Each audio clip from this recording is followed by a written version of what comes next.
I didn't expect you to. So we thought, were you down there? Yes.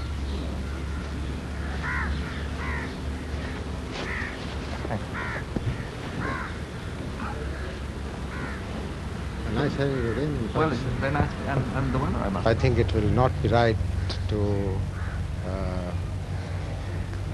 for any person to say that it wasn't a fair trial. I would say it was as fair, in fact, more than a fair trial that any trial could be. I think the question on everyone's minds is, will Mr. Bhutto be hanged? All I will stress on this, that justice must be done. And nobody is above the law according to my conviction, whether it is Mr. A, Mr. B, or General Haq himself. And justice must be done. It's unfortunate that the person who is involved in this case, who has been convicted, the former Prime Minister, happened to be a politician. He happened to be the former Prime Minister of Pakistan. He happened to be the chairman of the People's Party. But that does not make him or anybody else above the law. Do you think that the very fact that you have a military government at the moment in Pakistan would influence the courts, must influence them? We can't.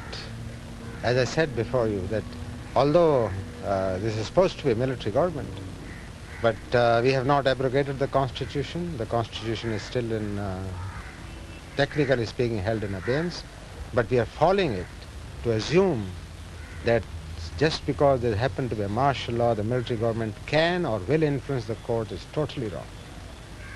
They are independent, and we respect their freedom. And I have always said that the judiciary must be independent of the executive, and they must do what the justice demands. Have you discussed the case with, say, the Supreme Justice? Or? No, sir. It's up to the judges to decide the court. I've read the verdict, yes. But you've not in any way advised, counseled, discussed? It's not done. If it can be done in England, well, I don't know. It's certainly not done here. Are you still holding to your idea of having free elections eventually? Sandy, we are committed. We are totally committed to revive the democratic procedure in this country. And the first basic step is the elections. And it is my effort, my government's effort, my colleagues' efforts, and except for an odd party, totally we are all endeavoring to create an atmosphere where we could hold free and fair elections, because the democratic process must have its evolution. Would it be a long way away? Oh, no. We don't intend to stay for years. Months rather than years? Yes, it certainly is months.